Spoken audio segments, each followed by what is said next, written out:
Hi guys, this is Ian Christian Tantantano or ano mga tawag sa akin, Kuya Ian. Yan.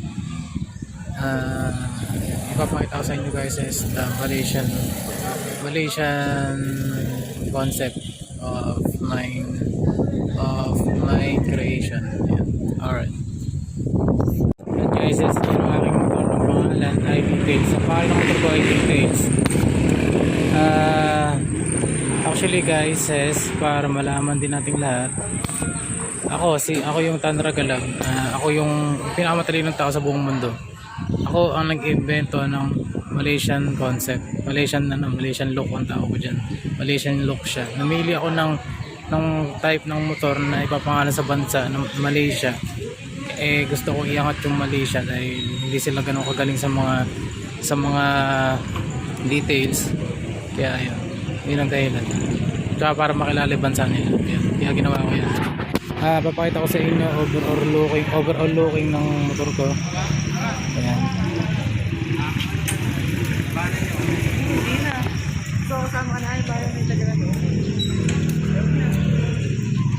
Ayan, si Details pangalan niya. Si Details. Isa-isahin na lang natin yung mga parts niya, ano. Ito Rizoma handle grip. Ito Racing Brother TTGR. Ito nakalimutan ko na itong side mirror, nakalimutan ko na. Tapos ito ay Firefly MPL. Tapos ito ano lang siya, hindi siya yung black talaga dahil kasi ang pagka kasi black parang kapangit, itim kaya yun. Tapos ito nakalimutan ko na, ito NK Mags. Ito ano lang sticker. Ito ano lang yan, duct tape. Ito duct tape lang din to. Duct tape lang din yan. Tapos ito is spring ng stand. Yan, ito gawa ko lang yan. Art piece ko lang yan. Tapos ito nakalimutan ko na kung ano tawag dyan. Kung ano yung pangalan nito. Tapos yan, ito rack and monorack. Hawakan. Tapos may pangalan ko siya na Ian. Ayan. Kung titignan nyo ganyan, akala mo parang ganun lang siya. Pero Ian na ibig sabihin yan. I-A tsaka N. Ako gumawa niyan. Tapos ito, gumawa lang ako nito. Ano siya? Jumper yan. Wala akong pera. Kaya, jumper yan. Jumper sa long sleeve. Tapos yun. Nakita ko lang siya tapos ginawa kong ganyan. Tapos pinagantakar ko lang siya para hindi nauubo. Yan. So loob wala nang masyado na bago. Itong upuan ay natong na upuan. Stand na gold, yung kulay niya gold stand. Tapos gold, pinaras ko siya. Tapos ito, nakalimutan ko siya na to, pero yung kulay niya gustong gusto ko yan. Tapos yan, Pasyo siya cover tsaka nilagay. Ayan, BS1. Ayan, kinumplet. Ang kulang na lang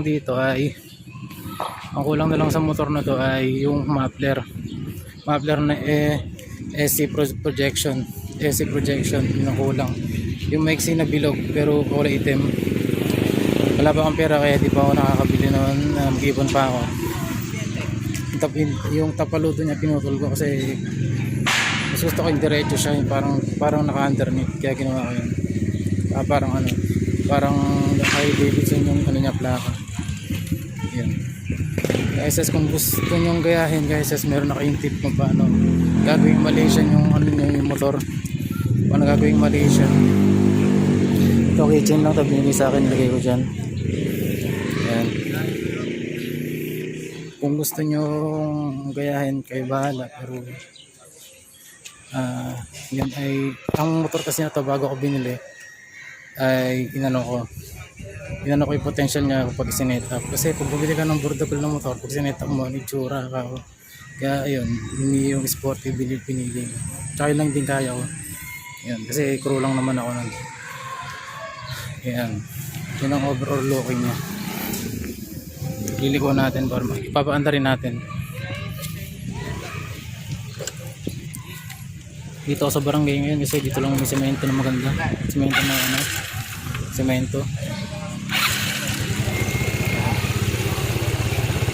Ang dilim na nandito. Ayan.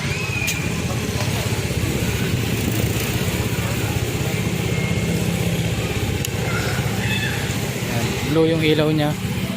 Blue yung ilaw niya sa baba, tapos yan, dilaw. Pwede rin, nagiging puti din naman yun. Puputi natin yung ilaw para makita niyo.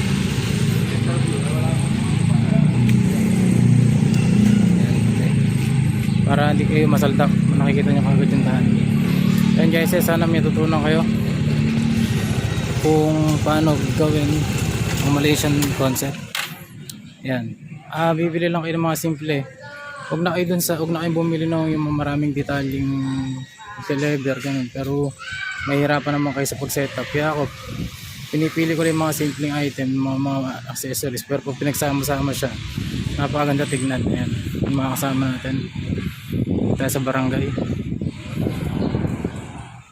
Dito ako nagbobola dati. Ngayon balinig kamay ko, kaya hindi ako makapagbola. Pero napagmotor na ulit ako. Yan guys, ipon-ipon lang kayo. Unti-untiin nyo rin. Huwag nyo aapurahin kasi pag inaapuran nyo yung pagsasetup ng motor, na mawawala kayo sa alignment ng pagsasetup. Kumbaga maaapura kayo, hindi nyo na pag-isipan ng mabuti. Kaya dapat pag-isipan ng mabuti kasi pwede namang ibenta, kaya lang mura nyo na lang ibenta. Ako, bumili ako ng axle cap sa gulong sa likod, pero di rin naikabit kasi hindi maikabit yung pinaka pang pamihit niya, hindi ko makasya. Tatlong shop na napuntahan ko pero di kasya. Yan, tingnan lang natin sa malayo. Yan,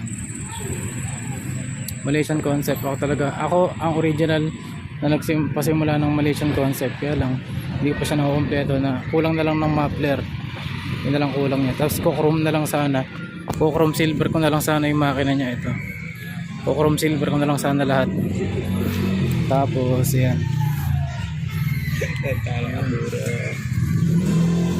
okay na guys. Hope you learn something about Malaysian concept. Malaysian concept